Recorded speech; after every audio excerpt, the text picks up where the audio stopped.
Okay, dear friends, my topic for today, I call it the assimilating Jew. And I think it's important to talk about the question of assimilation because when you research something and you study it and you understand the differences and the um, types, it's easier to address the issue, to address the problem, and see really what can be done. And I will start with the story. Story goes that a man is walking in Manhattan on Yom Kippur, and he walks by a restaurant and he sees a friend of his sitting in the restaurant, another Jewish fellow eating in the restaurant on Yom Kippur. He walks over, he says, "Joe," says, "Yeah, nice to see you." He says, "Nice to see you too. But tell me, Joe, why are you eating?" He says, "What do you mean?" He says, "Well, Joe, did you forget that it's Yom Kippur today?" So no, I didn't forget it's Yom Kippur.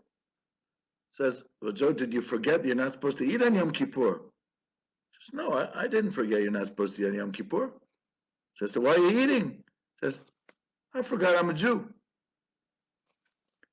Story number one. Story number two. I just this past Shabbat, I finished reading Rabbi Sachs's book, A Letter in the Scroll. Excellent book. I understand you can actually download it for free online. And he tells there a story from Shlomo Carlebach, not a story, but something that Carlebach once said. Shlomo Carlebach once said, if somebody says to you, "I'm a Catholic," you know they're a Catholic. If they say to you, "I'm a Protestant," you know they're a Protestant. But if they say, "I'm a human being," you know they're a Jew. Those are two different stories, and they're different types of stories. So without going into analyzing the stories, I want to analyze the concept. First of all, what is assimilation? Well, you could say that assimilation, from our point of view, is it religious assimilation? Is it physical assimilation? Is it intermarriage? You could say it's all three. So if assimilation means loss of Jewish identity, that's one thing. Very often we say there's a difference between assimilation and intermarriage, but obviously assimilation brings to intermarriage at the end um, as a natural progression. And then, of course, even if somebody was descended from a Jew, they would never know it anyhow. Take the case of Madeleine Albright, who was the Secretary of State of the United States, and claimed that she never knew that her parents were Jews who were killed during the Holocaust. Whether that's true or not, I don't know, but it is a possibility. It is possible for somebody not to know that they have Jewish roots. I've met such people, especially in Poland, places which were post-communist. That's not unusual. But let me start this short conversation by talking about two types of assimilation and then throwing in a third category that can lead sometimes to assimilation. I think one of the early types of assimilation that we're familiar with in history is forced assimilation. Because forced assimilation, I think, happened first in our um, history, at least in the Middle Ages. Forced assimilation, when we think about it, we think about, for instance, Praot Kana, which are the 1391 in Spain, the pogroms pushed by the church, that because of these massacres and destruction, many Jews converted to Christianity. They became the conversos, later called the Marranos, the Jews who had converted out of fear to Christianity. Now, as I said, that's why I call it forced assimilation, because this is something which is happening under coercion. Even if it's psychological coercion, it is coercion. And so we think of the Inquisition, but really it started in 1391, the conversos. Now we've had forced in Iran, there was a story of the Jews of Mashhad who were forced to convert to Islam during the time of Maimonides, by the way, in the 13th century, during the time of the Almohavides, which were these North African troops that were brought to Spain to fight the Reconquista. So they also created an atmosphere where Jews were forced to become Muslims. And Maimon, Rambam's father, moved around in Spain until finally he had to leave Spain because of this atmosphere that was created there. And eventually landed up, of course, Rambam landed up in Egypt. Another type of forced assimilation, for instance, under communism, where there is no religion, so there's also no Judaism, right? There's a forced conversion where you tell somebody to convert out, and then that becomes assimilationist. But then there's another type of force where you force them to be secular because we believe in secularism. So this is just two examples, what I called forced assimilation. Now, in a forced assimilation, actually, what could happen is when that force subsides, if not too much time went by, that's one of the Achilles heels of this, there is a chance that people might want to come back. You had conversos who wanted to come back to Judaism, who ran away from Spain and Portugal and places like that, came to places like Holland, which was Protestant at the time, and accepted them and tried to come back to their roots. So if not too much time goes by, there is the chance. Same thing under communism. If not more than a generation goes by, there is a chance that people will want to look for their roots. And even two generations, like under the former Soviet Union, there were still people who were looking for their roots, realizing that it was denied them. Then you have voluntary assimilation. Now, voluntary assimilation we're very familiar with. To quote Mordechai Kaplan, who once said that in the 19th century, Jews thought it was a privilege to be Jewish. In the 20th century, they started thinking it is a burden. But this happens because of things that happened in the 19th century. With the emancipation, with the ability of especially countries in Europe, which accepted Jews as individuals and individual rights. A person was seen as an individual before the law, and now individuals had rights and not just communities. So for the first time, Jews could be accepted as society, at least they thought, as equals. And because of this, many Jews, starting in Germany and then other places too, sought assimilation or to be accepted. I call it voluntary assimilation out of acceptance. You want to be accepted into society. And therefore, you do whatever you can to please those other people who are now accepting you because you want to be equal with them. Unfortunately, we know that at the end of the 19th century, anti-Semitism became a new term because it became racial anti-Semitism. So these very Jews who not only left Judaism but embraced the dominant culture, including the dominant religion, whether it be Protestantism in Germany or Catholicism in France, basically were rejected due to ethnic origins all of a sudden, and not even religious origins.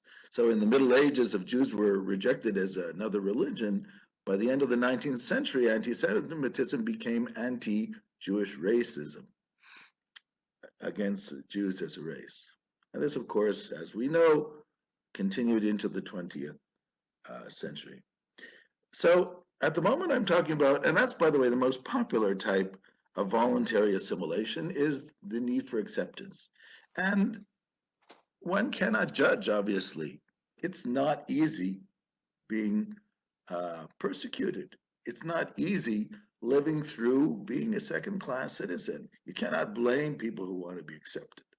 It's just, I just explained de facto. This is what happens, that the need to be accepted brings that. The same thing, by the way, happened under socialism in the 20th century. Jews who saw communism as something that promised them equal opportunity embraced it totally, looking for this acceptance in society And Jews had very high places at the beginning. I mean, if you look under Lenin's government, so you had Jews at the highest levels there.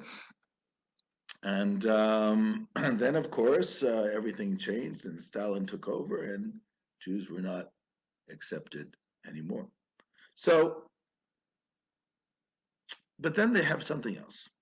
We also have what I call responding movements. A responding movement is not an assimilationist movement. However, at the end of the responding movement, it can bring to assimilation. So, responding movements. What's a responding movement? I think the best example, but the outcome is very different from the other ones I'm going to say. Responding movements, I'll bring just a few examples. Let's say the Reform movement. The Reform movement, which starts in Germany at the beginning of the 19th century, is a responding movement. What is it responding to?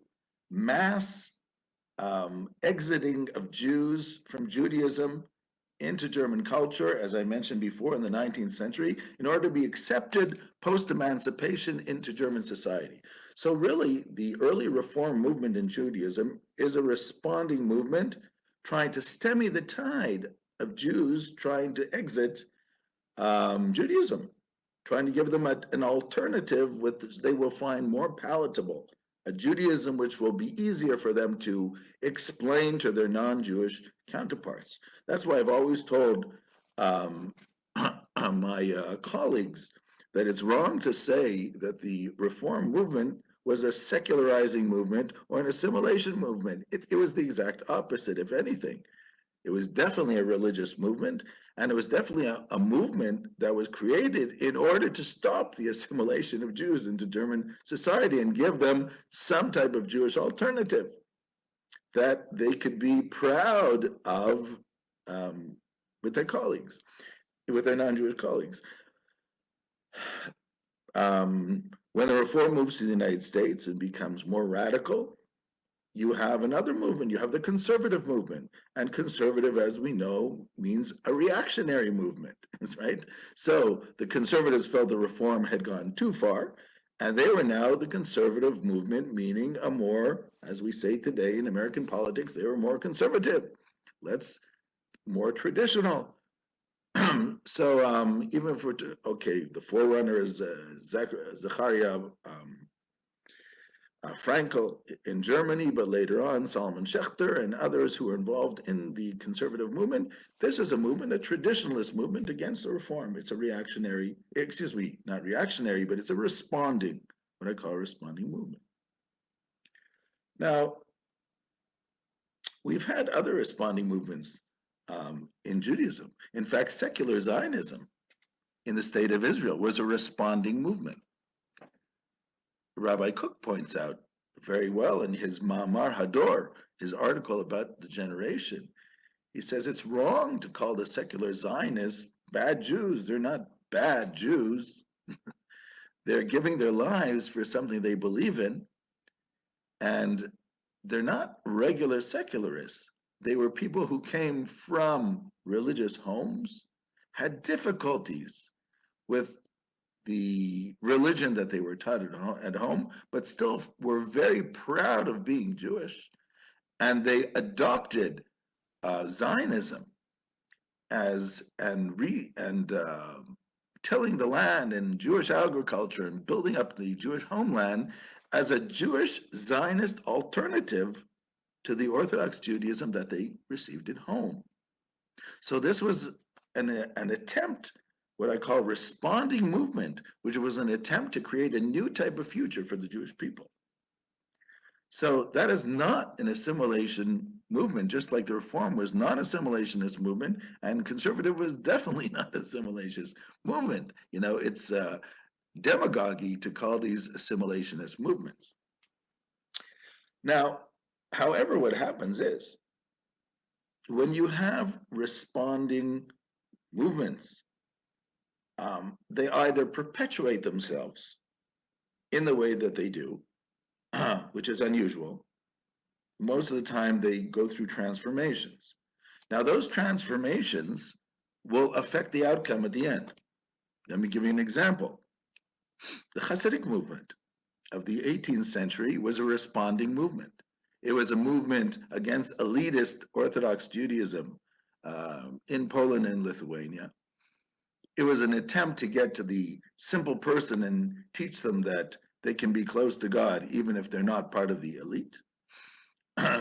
However, when you have a mass movement, which is slightly antinomian, there's always the possibility of that movement landing up as assimilationist or reforming in whatever way, and not in the sense of, or it can just, because it's a responding movement, you never know which way it's going to go. Now, the Hasidic movement, relatively early on, the leaders, some say because they were opposed and attacked so heavily by the Mitnagdim, and others just because they had their very strong ideas, created certain braces and limitations in order to make sure that the Hasidic movement would not break out of the fold. And as I said, some say it was the reaction of the Mitnagdim, which made sure the Hasidic movement would not break out of the fold. So eventually, Hasidism became a denomination within Orthodoxy. But other denominations, when they break out of the fold, there is the question, which way is the train going to go? And not always do the founders know which way the train's going to go further than the one or two stations they're thinking about during their lifetime, which is, of course, logical. And therefore, it's hard to know. So, so when you have a responding movement 2-3 generations down the line, sometimes it can bring to a situation where the members seem to be assimilating. That is possible in the culture. Because as a responding movement, let's say, loses its steam, I would say that, then the members are going to just become more accepted within that society. Now in Israel, because Israel was a Jewish society, so the responding movement of secular Zionism just made them Jews within the state. And actually, they could look back and say, okay, what happened yesteryear was needed for their days, and now there are other issues. However, in open countries, in open societies like the United States and Canada and England and South Africa and Australia and South America and France, so you can have people who, let's say, were part of progressive movements or reform movements, and then because there is a new tide of assimilation happening and people losing the understanding of being Jewish. So at the latter end of these responding movements, you will find also assimilation, because this is a natural trend of people, because it's where the acceptance in society merges with movements that were responding movements. So basically what we're seeing today, let's say, in what I call first world countries, especially in the United States, but in other places too, is acceptance in society has really already overtaken, to a great extent, some of the responding movements. And so more people are moving away from all the movements and just being accepted in society than it was even a generation ago. So you have what they call the fifth son of the Seder. If you're familiar with that paradigm, the one who never showed up. Right, the fourth son was the one who didn't know how to ask, but the fifth son was the one who never showed up. So we have a situation, particularly in the United States, which is the largest Jewish community in the world outside of Israel, where you have Jews who don't know much about Judaism. And so many of them will not associate with anything, non-denominational Jews, non-committed, non-connected, the disengaged Jews. But they still know that they're Jewish. It's not a society where they have to hide anything. They just don't see the point. It's still a burden to them or a puzzle to them. So, it doesn't necessarily mean that much. And then what happens is the norms that they will accept in their society will be the norms of that society, especially those parts of the society that were more accepting of Jews. And you can figure this out by yourselves when we talk about, let's say, American culture. Now, unfortunately, the trend is such that probably even now, a very large part of American Jews have really lost their Jewish identity between what I call the ending of the responding movements and the overtaking of the accepting society. Now, I know in Israeli thinking, unfortunately, they always think that anti Semitism is going to take over and therefore save the Jews. I hope that does not happen. We don't want anti Semitism in any country. Rabbi Cook wrote in an article many years ago, and it's printed in Mamarei Raya. He says that there are different shofars that can be used for Rosh Hashanah. According to Halacha, the best shofar is a ram, which is a kosher animal. But according to Halacha, all the kosher animals' horns are kosher to be a shofar, even if it was taken from a cow. And if there is no shofar from a kosher animal, under extreme conditions, what we call the diavad, after the fact, even the horn of a non-kosher animal. And Rabbi Cook says, what does that mean? He says, we say in our prayers, Teka b'shofar gadol l'cherutenu, blow the great shofar to gather our exiles and give us a renewed freedom. In other words, the blowing of the shofar represents the Jews coming back to Judaism and coming back to the land of Israel. But we want Jews to come back to the land of Israel, he says, with a kosher shofar, meaning voluntarily, because they believe in it, because they understand the meaning of it. This is the best way of the ingathering of the exiles.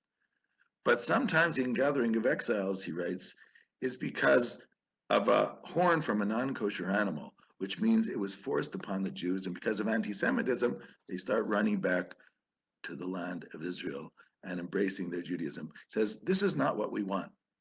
We want Jews who have a profound faith, who have a renewed faith, who are going to rediscover their Judaism. And this is really the goal. But how do you reach this goal? You know, it's funny. Over the generations, Jews were persecuted. And I think Rabbi Sachs mentions that in his book, and again, I'm going to reiterate one of the best introductions to Judaism I've read in a long time. So Jews have been persecuted for generations. And we always believed that the meaning that we find in life, the values we were taught, are so important that it's worth risking our lives against this anti-Semitism to bring it from generation to generation. And the Jewish people did change the world. We brought values to the world that the world would not be the same without. We taught the world that man is created in the image of God, which means that everybody's equal. We taught that there's one God, and as somebody once said, in a pagan world, science could have never developed because science believes in laws, a few laws that govern the universe. There are 4 such laws. In fact, Einstein, his whole life, is wondering what is the one law that governs everything. But if you think that if your thinking is pagan thinking, that there are all these plethora of powers that govern everything in nature, it'll never occur to you that there should be laws of nature, and physics would have never happened. There are many, many ways in which the Jewish people impregnated modern thinking with ideas that really have brought progress to society, both ethically and even scientifically in our thinking. And now, in the 21st century, where Jews are probably the freest they've ever been. On the one hand, we have, of course, the state of Israel, where we have a sovereignty and an army and a police force. And Jews in other countries, many, many countries which give equal opportunity to Jews to get ahead. with the problems of anti-Semitism, granted. But we are at a crossroad where, despite all this renewed freedom, after a generation or two, let's say 3, 4 generations of acceptance, we have large numbers of Jews who have assimilated, I would say, in this sense, not in the same voluntary way of the 19th century, just because they've been born into 2 or 3 generations where they have no knowledge about what being a Jew actually means. And what they're going to see on the television is not going to encourage them. So we have a basic failure of Jewish education in the United States. And I know they don't like acknowledging that because there's so much money put into Jewish education, but it's a real failure. You have soon the majority of Jews in America are not going to know anything about being Jewish. They'll have to find out from the non-Jews. Now, the only way then to stem this tide is through renewed education. Now, it's not easy to reach out to people which don't have a lot in common. In Israel, it's easier because the secular Jews in Israel, there are certain basic things that they still hold dear to them. The continuity of the Jewish people, Jewish pride. There are a lot of things that they do believe in addition to universal humanistic values. So there is a lot to talk about. But to some of the Jews outside of Israel, in order to reach them, you can only start with some of these universal values because they don't always understand the Jewish values, and you have to take it very slowly with them because there's a lot of negativity sometimes that you have to get through in order for them to understand that there is really something to talk about here. So it's not a simple thing. It can be done. A lot of work would have to be done, and there has to be new messages and more profound messages getting out there about what Judaism is. And until these messages get out there, we're not going to be able to create a real profound embracing of Jewish identity worldwide. I'd like to stop at this point, which is both an optimistic point too, because I think it is possible, because challenges are not things which are impossibilities, but they teach us what we need to do and what our next step must be. Shalom.